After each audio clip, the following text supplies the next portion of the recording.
this achievement, we honor our esteemed guests. Now, our most respected Sir Chairman, Sir Mr. Sanjay Dhattarwal.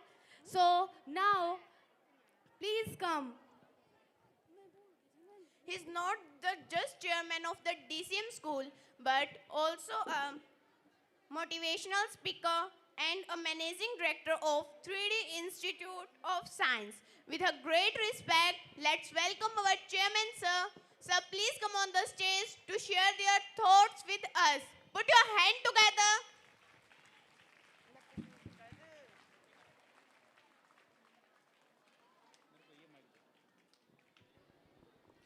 Thank you. आज हमारे DCM school के parenting seminar, जिसका हमारी team ने नाम रखा है मंथन,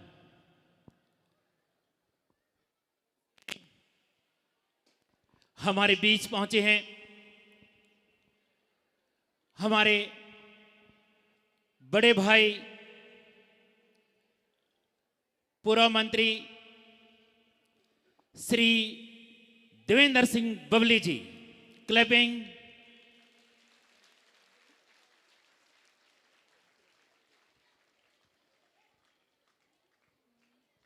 आप सभी को पता है कि बबली जी इस हमारे परिवार से ही नहीं, इस संस्था से ही नहीं, इस गांव से दिलो जान से जुड़े हुए हैं। जब भी हम इनको स्कूल के में तो इनका राइट है ही, जैसे कि मैंने अभी बताया कि हमारे बड़े भाई एक मां की कोख से जन्म नहीं लिया है, उससे भी बड़ा कोई नाता है तो वो हमारा है। स्कूल में ही नहीं, गांव के किसी भी प्रोग्राम में, चाहे वो हमारे धार्मिक प्रोग्राम रहे या चाहे हमारे खेल के प्रोग्राम रहे, जब भी हम उनको याद किया है तो याद करते ही हमारे बीच पहुंचे हैं। ऐसी महान शख्सियत का हम पूरे गांव वासियों की तरफ से स्वागत करते हैं, वेलकम करते हैं। जी आया नो। आप सभी जानते हैं इस महान शख्सियत को कि कैसे एक आम परिवार से, मध्यम परिवार से ऊपर उठ करके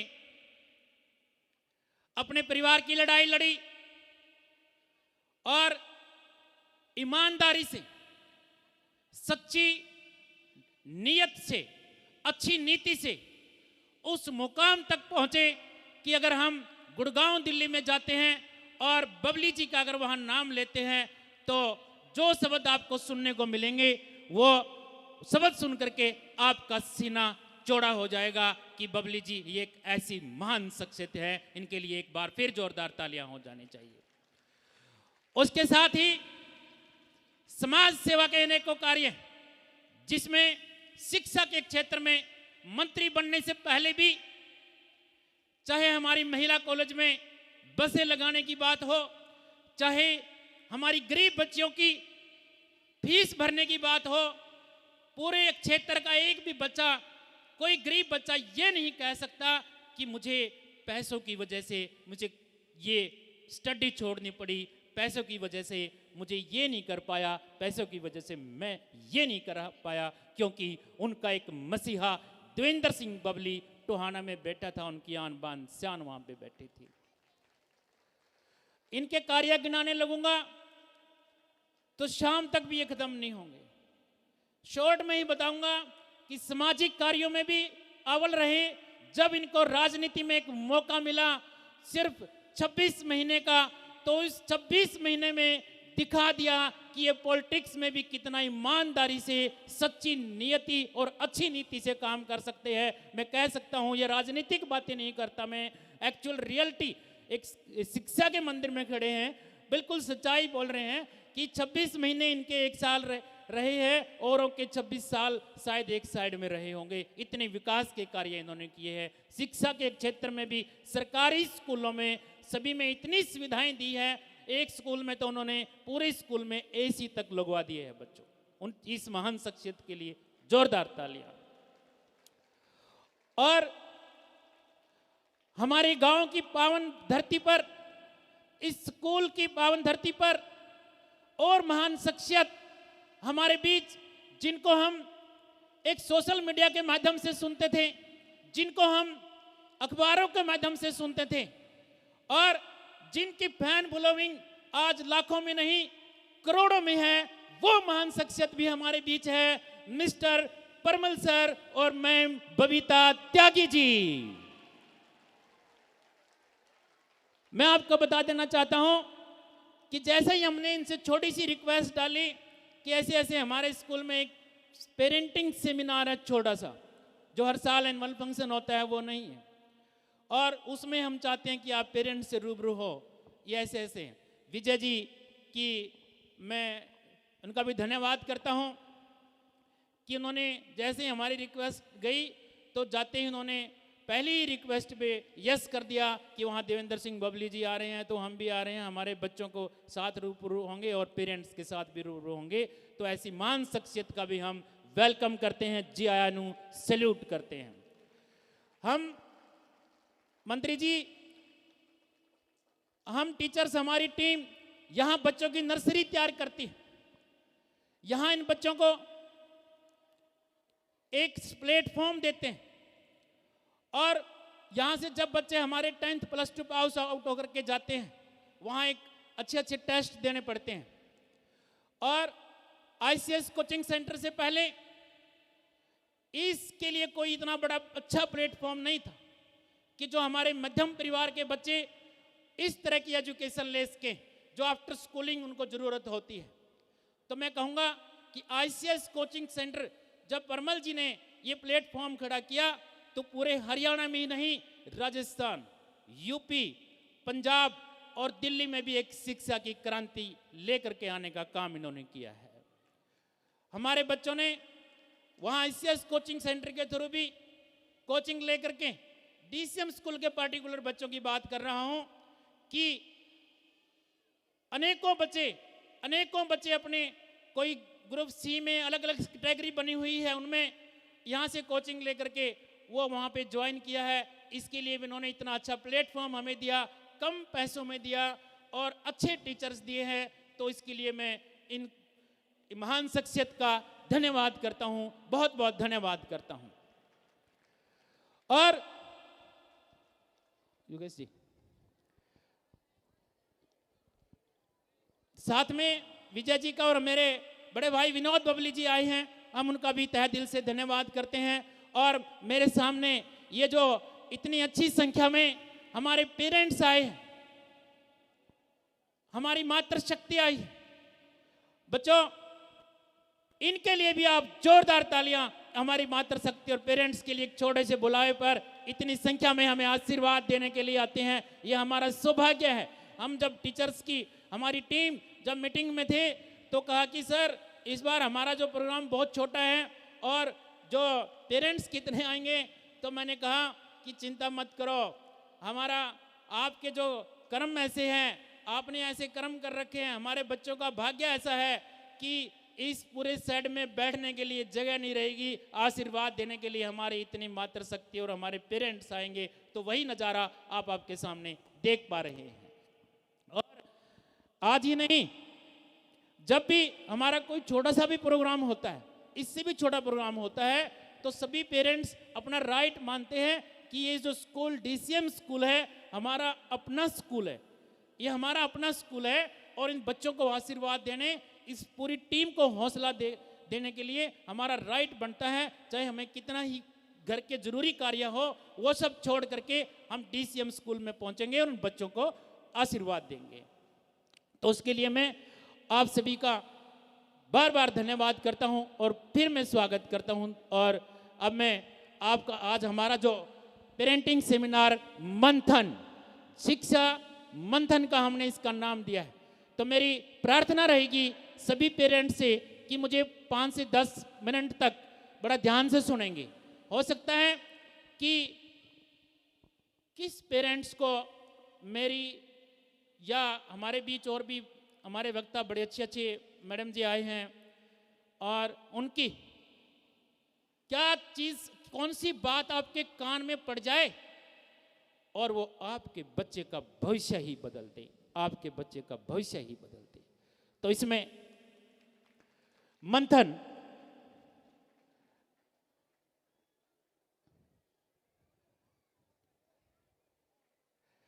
इससे पहले मैं एक और, अगर मैं उनका जिक्र नहीं करूंगा तो फिर वो मुझे बहुत तंग करेंगे। हमारे बच्चे कह रहे थे सर कि हमारे बारे में बोलना जरूर है। डीसीएम स्कूल 2006 सेशन से शुरू हुआ,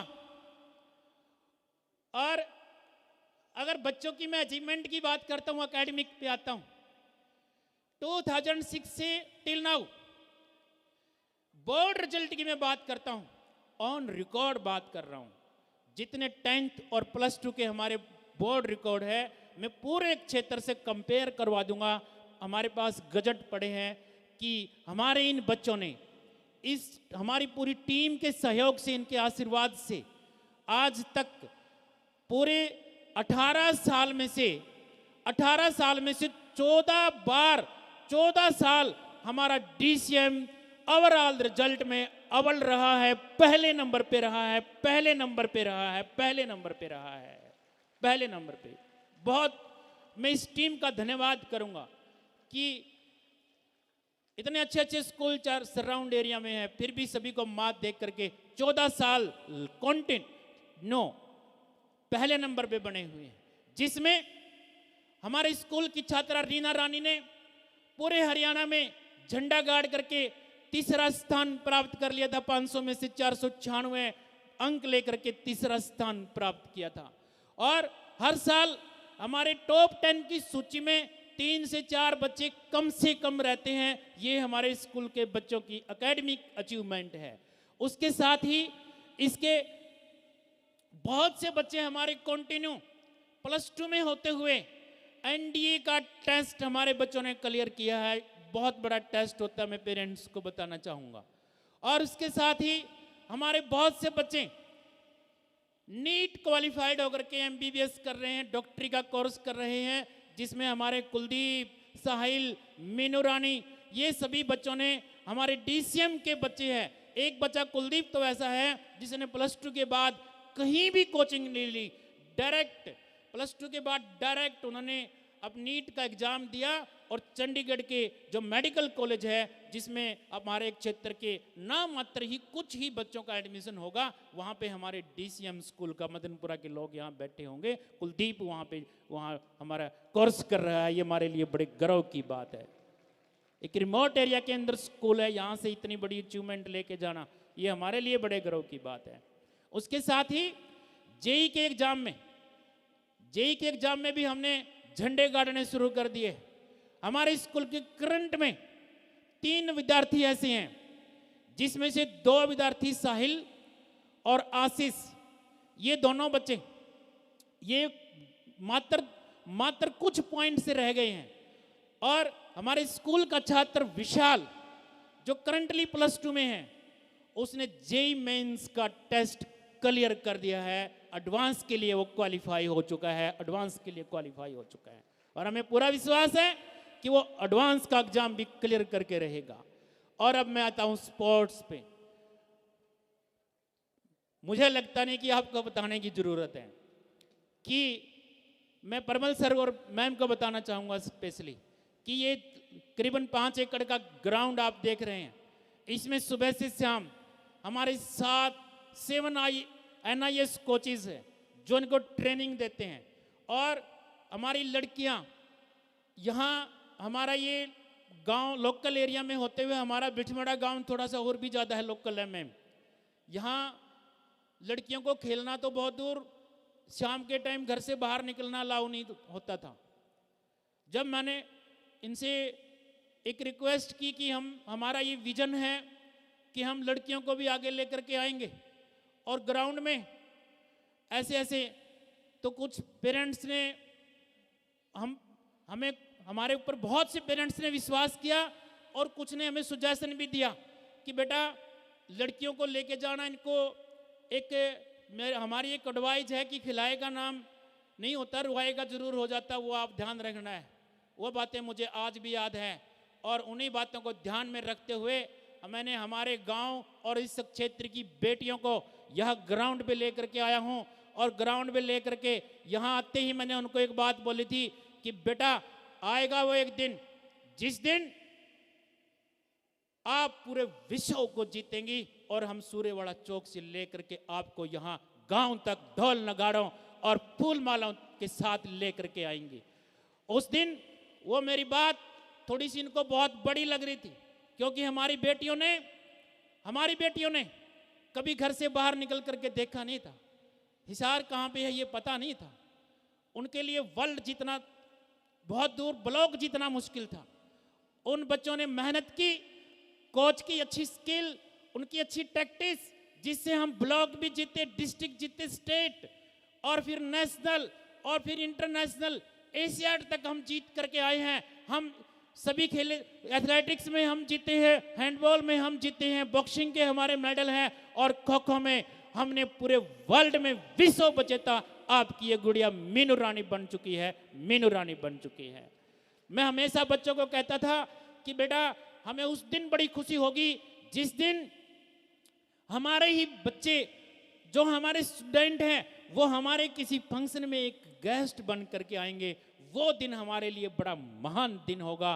तो मैं गर्व से कह सकता हूं कि हमारे आज इस फंक्शन में हमारे ही स्कूल की गुड़िया मीनू रानी वर्ल्ड कप विजेता आज एक गेस्ट के रूप में हमने इसको बुलाया है। तो यह मेरी टीम के लिए और हमारे डीसीएम परिवार के लिए बहुत ही गर्व के पल है। मैं मालिक से का धन्यवाद करता हूं, नतमस्तक होकर आपका आशीर्वाद लेता हूं। और मैं ऐसे हमारी टीम पर मुझे इतना फेथ है, एक मीनू रानी नहीं, यहाँ हम अनेकों मीनू रानी आपको देंगे। आपके इस क्षेत्र का नाम हरियाणा में ही नहीं पूरे विश्व में चमकाएंगे, पूरे विश्व में चमकाएंगे, हर क्षेत्र में झंडे गाड़ देंगे।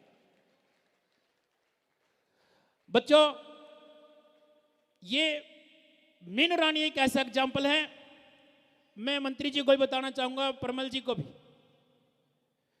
हमारे मिडिल क्लास के बच्चे, या आप भी पेरेंट्स के लिए भी मैं बोल रहा हूं, हम बहाने बहुत बनाते हैं, सक्सेस नहीं मिलती, बहाना तैयार रहता है कि मैं इसलिए नहीं कर पाया, मैं गरीब था, मैं इसलिए नहीं कर पाया, कोई अप्रोच नहीं थी, इसलिए नहीं कर पाया, पैसा नहीं था, इसलिए नहीं कर पाया, मेरे ऊपर माँ का साया नहीं है, बाप का साया नहीं है। ये सब बहाने होते हैं।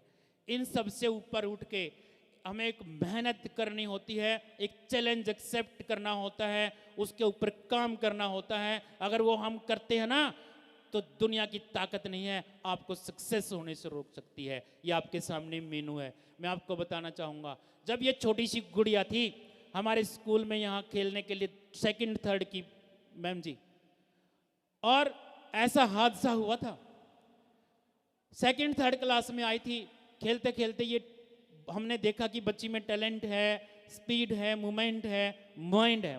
खो खो एक माइंड गेम है और ये बहुत अच्छी टूर्नामेंट इसकी गुजरात में चली हुई थी। सभी ध्यान से सुनेंगे, गुजरात में टूर्नामेंट थी और ये आई थिंक 12 साल की लड़की होगी उस टाइम पे, सिर्फ 12 साल की लड़की, और गुजरात में बहुत बड़े लेवल की टूर्नामेंट, लगभग 5 से 7 दिन की वो टूर्नामेंट थी।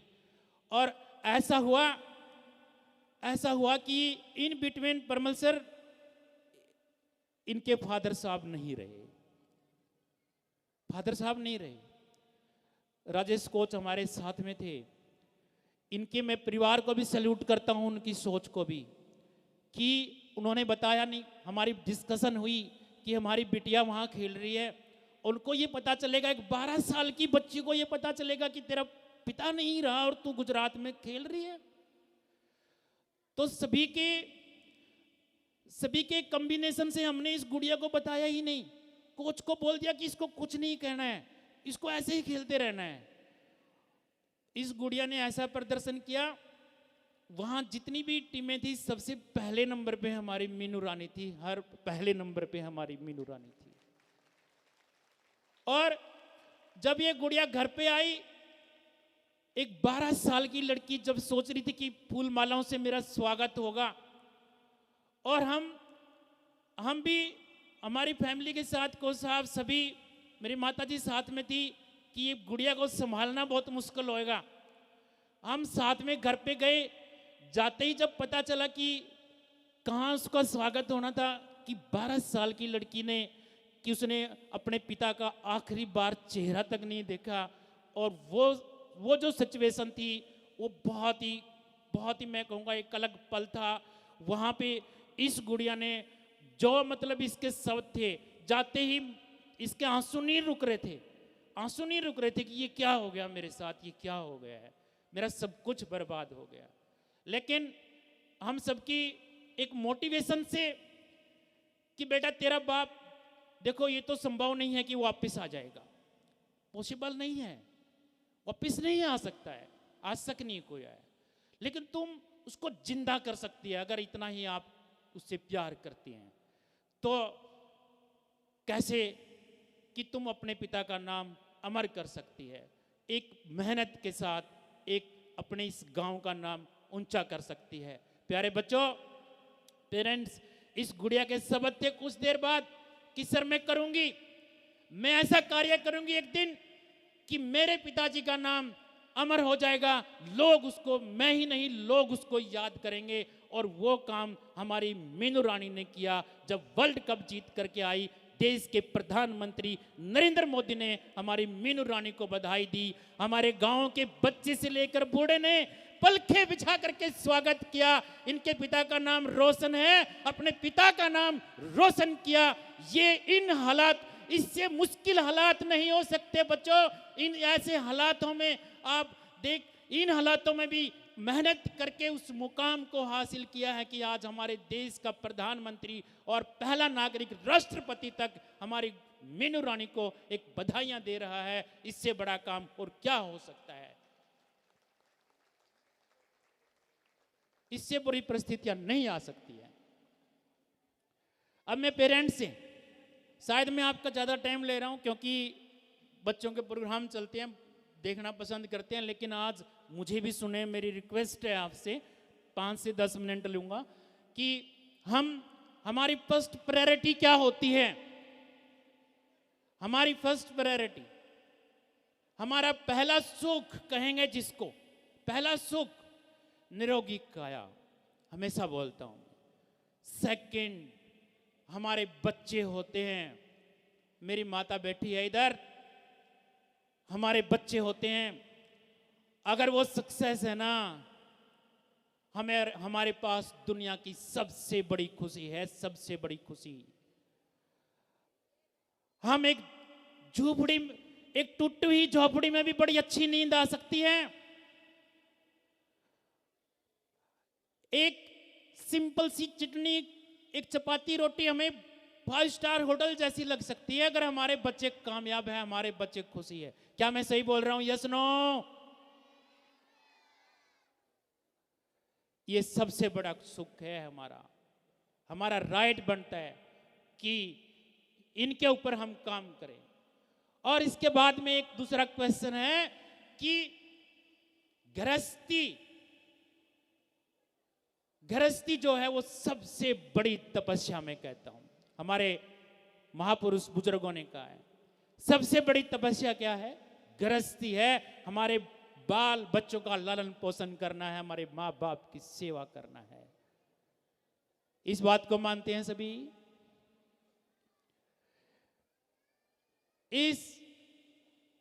कोई बाबा लोग जो एक धुआं लगा करके चारों तरफ धूप में वो तपस्या करते, मैं वो तपस्या नहीं मानता हूं।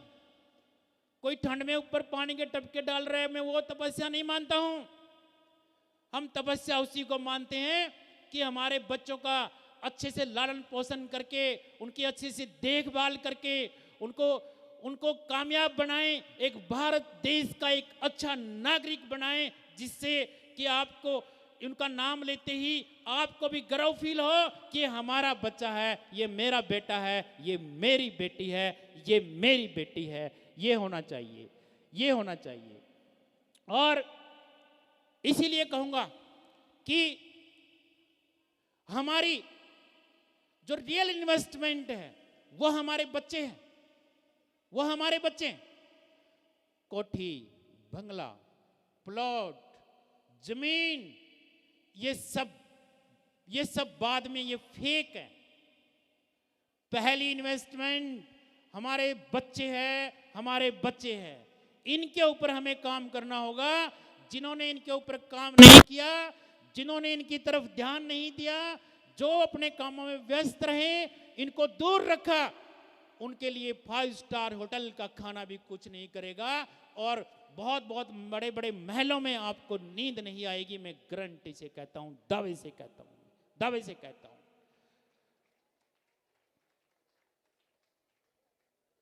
एक कहानी के माध्यम से मैं सुनाना चाहता था, लेकिन टाइम ज्यादा लग रहा है, मुझे लगता है। सुना दूं क्या? तैयार हैं? मुझे पेरेंट्स की आज्ञा चाहिए। रेडी? हमने जो कहा ना कि एक शब्द, उसके ऊपर एक मेरी छोटी सी कहानी है, ध्यान से सुनिएगा। एक स्टेशन पर एक भिखारी था। कौन था? हर रोज भीख मांगता था और आते जाते लोगों को देखता था। और एक शख्स उसको हर रोज देखता कि ये भीख मांग रहा है। कई बार उसका मिलना हुआ, पास से निकल जाता था। एक दिन भिखारी ने उस शख्स को कहा कि मुझे भीख दो, मैं भिखारी हूं। तो उस शख्स ने कहा कि देखिए भाई साहब, मैं आपको भीख नहीं दे सकता, मैं एक व्यापारी व्यक्ति हूं, मेरा पैसा अलग है। अगर मैं कुछ आपको दूंगा तो बदले में आपसे कुछ लूंगा, बदले में आपसे कुछ लूंगा। अगर आपके पास देने के लिए कुछ है तो मैं लूंगा, अदरवाइज मैं भीख नहीं दूंगा। तो क्या हुआ? ये शब्द उस भिखारी के जहन में गए कि बात तो ये सही बोल रहे हैं, बात तो सही बोल रहे हैं। तो उसने कुछ 1-2-4 दिन वो थोड़ा सा उसने उसके ऊपर आइडिया कि क्या ऐसा करें, क्या ऐसा करें। उसने क्या किया कि कहीं से कुछ फूल लिए, स्टेशन के पास में कुछ फूल थे, वो फूल लेकर के और लोगों को देना शुरू किया। फूल देता, भीख ले लेता, फूल देता, भीख ले लेता, फूल देता और भीख ले लेता। ऐसे कर करके उसको क्या हुआ कि जो पहले भीख मिलती थी ना, उससे 10-12 गुना ज्यादा पैसा मिलना शुरू हुआ। कितने गुना? 10-12 गुना। बड़ा खुश रहने लगा कि बड़ा अच्छा आइडिया आया और मुझे तो मजे आ गए हैं, बहुत अच्छा। डेली उसका यही काम। फिर एक दिन वही शख्स, वही व्यापारी उसको दोबारा मिलता है। दोबारा मिला तो दौड़ करके उसके पास गया और जाते ही उस व्यापारी को उसने कहा कि भाई साहब, आज मुझे आप भीख दो, मैं आपको बदले में ये फूल दूंगा, गुलाब का फूल दूंगा। तो व्यापारी कहता है हाँ बिल्कुल। व्यापारी ने उसको पैसे दिए और उससे फूल ले लिया। तो भिखारी कहता है कि धन्यवाद, आपने मुझे भीख दी। तो ध्यान से सुनिएगा उस व्यापारी ने क्या कहा, ध्यान से सुने। व्यापारी ने कहा कि आपने मुझे फूल दिए, मैंने आपको पैसा दिया। आप ये काम एक व्यापारी करता है। आप, इसलिए मैं कहता हूं कि आप भिखारी नहीं हो, आप एक व्यापारी हो, आप एक व्यापारी हो। उस भिखारी को वो शब्द ऐसे लगे, एकदम से उसके शरीर में एनर्जी आई, हौसला आया, स्टेशन से बाहर गया, ऐसे बाहें फैला करके कहता है कि आज से मैं भिखारी नहीं हूं, एक व्यापारी हूं। और उस भिखारी ने उसी दिन से फूलों की खेती करना शुरू की, फूल बेचना शुरू किए। और कुछ महीनों बाद जब वो वही व्यापारी दोबारा मिला, तो दोबारा मिलते ही वो भी सूट बूट पहने हुए था और मिल करके कहता है कि आपका मैं धन्यवाद करता हूं कि आपके शब्दों ने मुझे भिखारी से इस शहर का सबसे बड़ा फूलों का व्यापारी बना दिया है, फूलों का व्यापारी बना दिया है। तो मैं यही आपको कहना चाहता हूं कि आज बबली जी जैसी महान शख्सियत, त्यागी मैम जैसी महान शख्सियत हमारे बीच है। क्या बताएं, इनकी एक शब्द आपको और आपके बच्चों को पता नहीं कितनी ऊंचाइयों तक ले जा सकते हैं। आप सोच भी नहीं सकते, आप सोच भी नहीं सकते हैं। देखिए, एक पेरेंट्स का एक बच्चे के ऊपर एक सपोर्टिंग हेड होता है। आपकी हेल्प की जरूरत होती है। उदाहरण के माध्यम से बताना चाहूंगा 5 सेकंड का। बेटा ये पेज लेके आना। आपकी कितनी जरूरत होती है मैं बताता हूं। हाँ, एक ले आओ, दो, एक बच्चा साथ में आ जाओ। ये सपोज करो कि एक सक्सेस है। क्या है ये? सक्सेस है, आपके बच्चों की सफलता है। आ जाओ, इसको ऊपर ले जाने के लिए ये बच्चा है। एक हाथ लगाओ बेटा, नीचे लगाओ। और मैं टीचर हूं, हम दोनों इसको ऐसे लेके चल रहे हैं, ऐसे ये ऊपर जाती रहती हैं, लेकिन बीच बीच में गड़बड़ भी हो जाती है, ऐसे ऐसे। तीसरा बच्चा हो, एक हाथ आप लगाओ। अगर ये तीसरा हाथ इन बच्चों पर जिस तरह से एक टीचर का है, एक बच्चे का तीसरा हाथ आपका भी हो जाए, ये बिल्कुल भी नहीं गड़बड़ होगी और ये बिल्कुल ऊंचाइयों तक हम इसको लेके जाएंगे। ये आपके बच्चे की सफलता है, ये इतनी ऊंचाइयों तक जाएगी, आप सोच भी नहीं सकते हैं, आप सोच भी नहीं सकते हैं। हम छोटे छोटे बहम में रहते हैं और रूटीन के कार्यों में इतने व्यस्त रहते हैं, हम सोचते हैं कि हम अनपढ़ हैं। बहाना है ये आपका। हम अनपढ़ हैं, कुछ नहीं कर सकते, हम बिजी हैं, व्यस्त हैं, खेती बाड़ी करते हैं, हम कहाँ बच्चों का ध्यान रखेंगे। और मेरा मजदूरी का एक दुकान का काम है, मैं कहाँ बच्चों का ध्यान रखूंगा। ये आपका बहाना होता है, ये एक्सक्यूज है, ये नहीं अपनाना है, ये नहीं अपनाना है। रूटीन में जो काम करते हैं, आपकी दुकानदारी संभालते हैं, आपके काम काज संभालते हैं, दिल्ली में जिस तरह से आप अपनी फसलों को, कि इसमें कोई बीमारी तो नहीं है, इसमें पानी की जरूरत है, इसमें दवाई की जरूरत है, अपनी फसलों को आप संभालते हैं, उसी तरह से आपको अपनी नस्लों को भी संभालना पड़ेगा, अपनी नस्लों को भी संभालना पड़ेगा, नस्लों को संभालना पड़ेगा। ये कार्य अगर आप करते रहेंगे तो आपके बच्चे आगे बढ़ते रहेंगे, 100% आगे बढ़ते रहेंगे। मैं ज़्यादा समय नहीं लूँगा, एक मोबाइल के ऊपर भी सिर्फ 10-30 सेकंड बोलना चाहूँगा कि सबसे बड़ी समस्या पीटीएम में भी आप आते हैं, हम गांव में जब भी हमारी टीम जाती है उनको भी सामने एक प्रॉब्लम आती है कि मोबाइल यूज करते हैं जी, क्या करें। देखिए, हम स्कूल की ओर से बहुत कोशिश करते हैं, बहुत इसकी डिमेरिट्स बताते हैं, लेकिन सबसे बड़ा रोल आपका है। आप नहीं समझाते हो बच्चे को, आप उसकी हालत को बिगाड़ते हो। आप घर में देखना, किसी एक उसके चाचा, ताऊ, पिताजी, माँ, सभी के पास फोन है। जो कोई खुली आज़ादी उसको देता है ना, सबसे पहले बच्चा उसी के पास दौड़ता है और उसका फोन ओपन करता है। यह आदत आपको सुधारनी पड़ेगी, नहीं तो मोबाइल फोन या ऐसी गंदी डिवाइस है, आपके बच्चे का भविष्य बिगाड़ देगी, इसको बिल्कुल भी ऊपर नहीं आने देगी। इसके ऊपर आप ध्यान दीजिए, हम नहीं, इस पे हमारा काम जितना हम करते हैं अच्छी संगति में रहिएगा। और हाँ, बस लास्ट में एक और कहना चाहूंगा कि लास्ट मेरी बात सुनिएगा। एक पेरेंट्स, जहां हमारा राइट बनता हम पूरा करेंगे।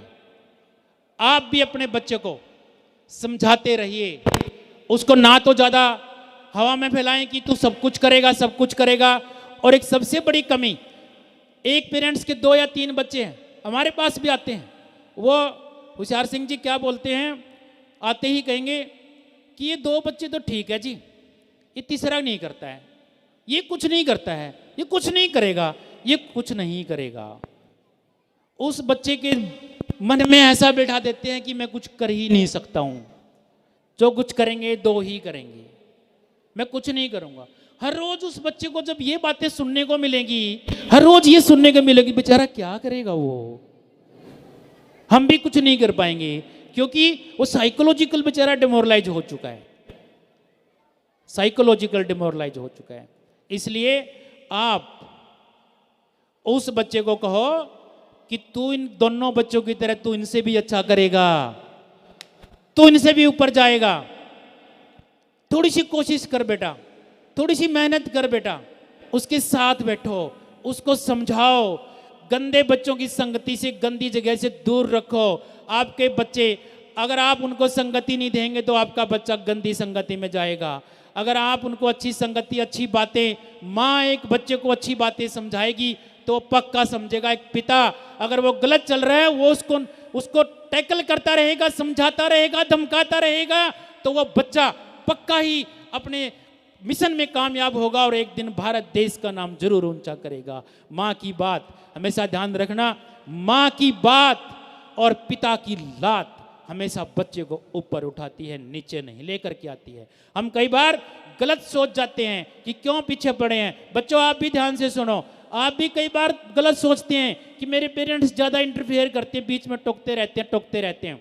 आपको लगता है ये गलत कर रहे हैं। नो, लाइक दिस काइट, पतंग सोचता है कि अगर मेरे ये डोर ना हो ना, धागा ना हो, मैं पता नहीं कितनी ऊंचाइयों तक चला जाऊं, कितनी ऊंचाइयों तक चला जाऊं।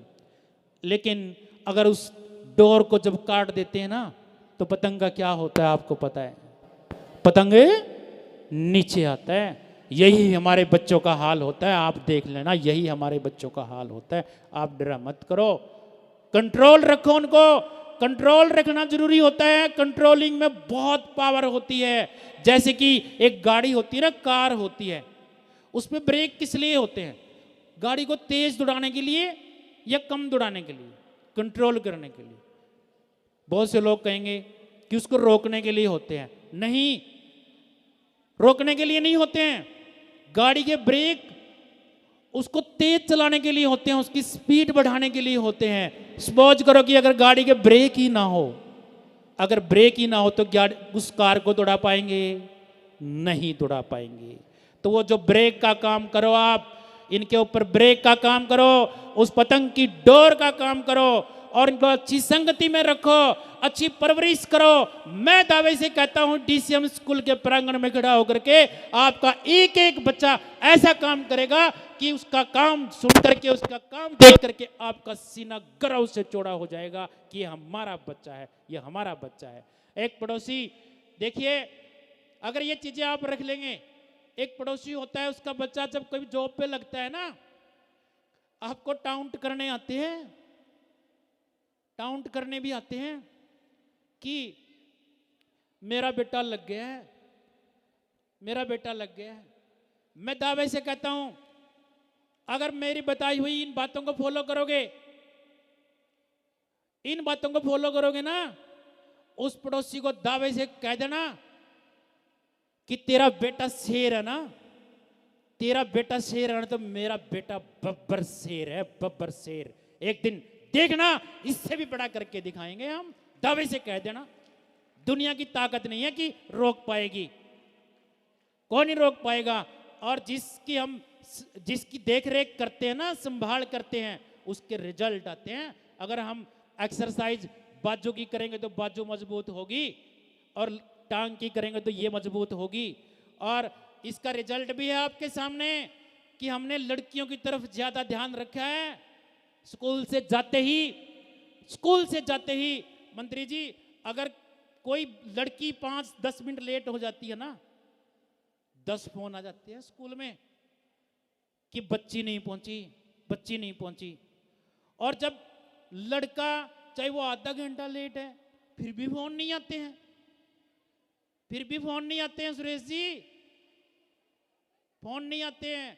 लड़का पड़ोस में बैठा है 2 घंटे से, वो क्या कर रहा है, कैसी संगति में है, वहां धूम्रपान कर रहा है, क्या सीख रहा है।